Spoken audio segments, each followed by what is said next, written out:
Unitarians or Unitarian Universalists are encouraged to come to our own conclusions about things. So the things I'm going to share with you are pretty representative of Unitarian Universalist views, but our church just doesn't lay it down and say this is what you have to believe. There's lots of room for individual decision. In any case, when I think about reproductive freedom, I think about contraception, I think about abortion rights, and so forth. And so the first thing I would start with as a background tenet is that the most effective way to prevent abortion is to prevent unintended pregnancies. Because if somebody is not pregnant, they don't need an abortion, right? And if you have a fetus that you want to keep, that you want to have a child, then that's not a problem. You don't need to be thinking about abortion either. It's only unintended pregnancies that you don't want to keep that people are forced to think about abortion and the moral decisions around that. So, first off, I quarrel a bit with our culture in not providing better sex education.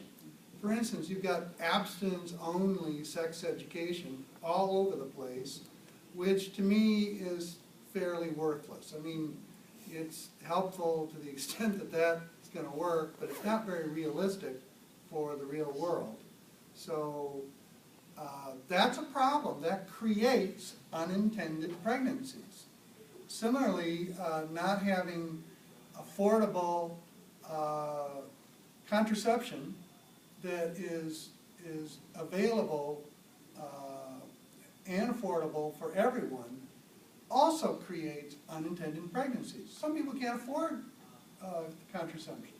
So that's a problem. I think it should be a right. Contraception should be a right like food or water, because otherwise it ends up creating, in effect, crimes against women, as far as I'm concerned. So when you get to thinking about abortion, here's the way I look at it. You look back in history and you find that abortion has been around forever. We have records from like 1850 BC, that's almost 2,000 years BC, in Egypt, where women who did not want to carry a fetus to term would try all kinds of things, including crocodile dung. They'd ingest crocodile dung.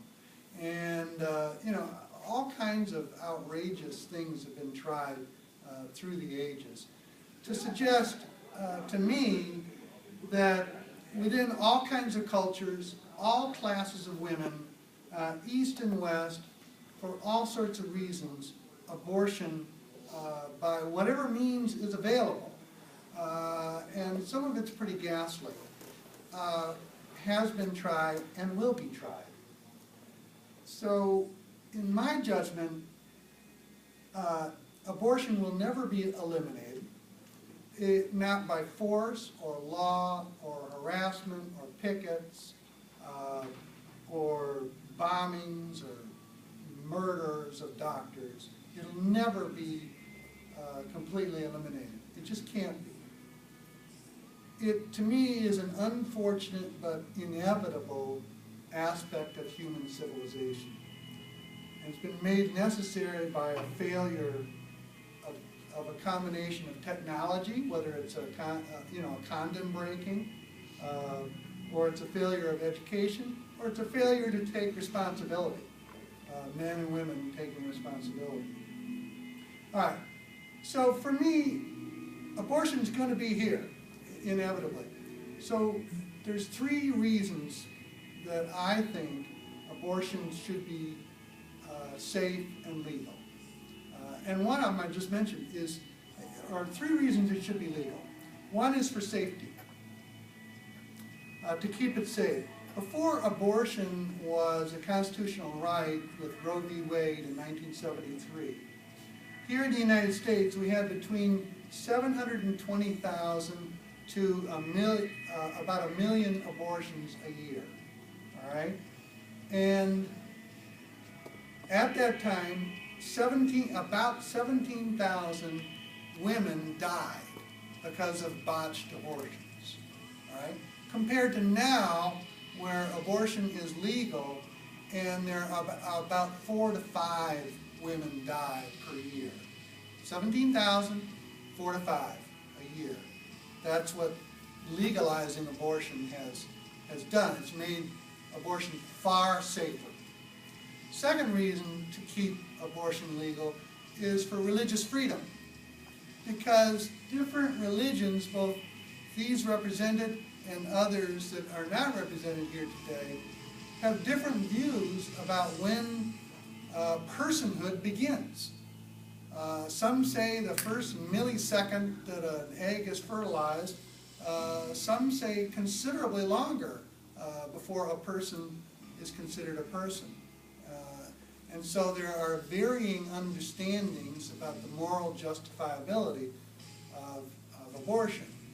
So rather than camping on just one denomination or several denominations' view of when a personhood begins, I say keep it open to religious freedom and let everyone come to their own conclusion about when personhood begins.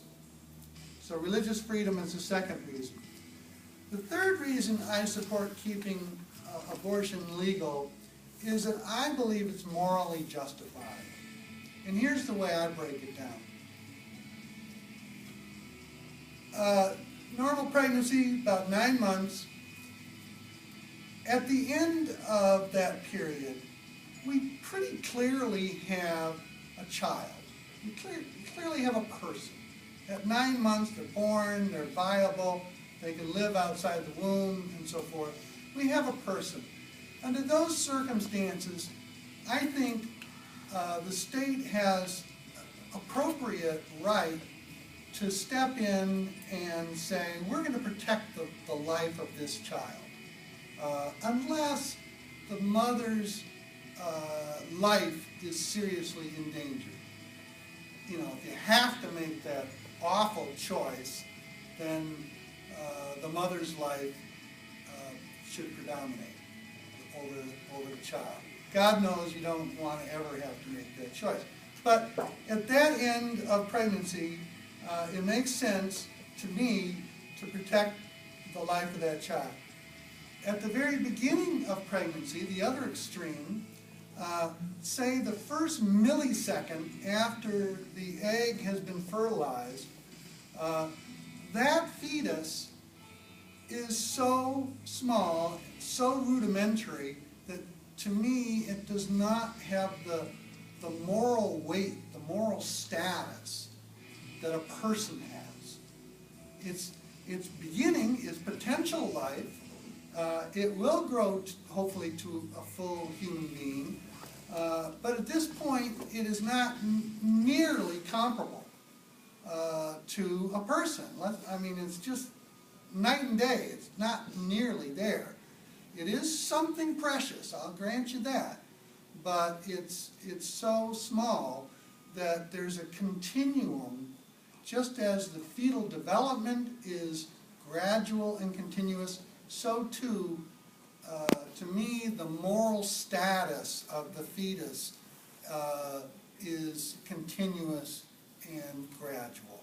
So the older the fetus is, the more moral weight and status it has. The less developed the fetus is, the less moral status as a person that fetus has. So consequently, what we have with Roe v. Wade, to me, it's a masterful piece of legislation because it says that no woman need seek an abortion, that no hospital needs to provide an abortion, that no physician is required to perform an abortion. The question of exactly when life begins has been deftly sidestepped. There's no determination of when personhood begins in Roe v. Wade, and all are left to follow their consciences together with counsel from their doctor and family about what to do. That's why I think it's a wonderful piece of legislation, because it provides a very sophisticated and complex answer to a very complex problem. And it's based on that moral status of gradual and continuous development. So those are the three reasons that I support abortion. Keep it safe, for religious freedom, and because it's certainly in the first trimester, it is morally justified to get an abortion. The last trimester, not so much. The middle, that's really the difficult zone, which is a whole other topic. Thank you.